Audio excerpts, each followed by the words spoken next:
Feed ikan bawal.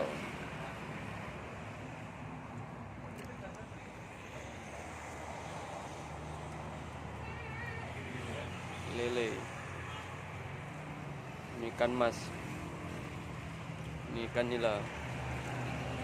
Ini yang lagi diambil ni ikan bawal.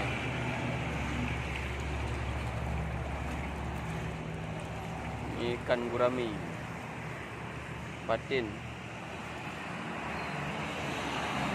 Ini patin lagi. Ini juga ikan patin.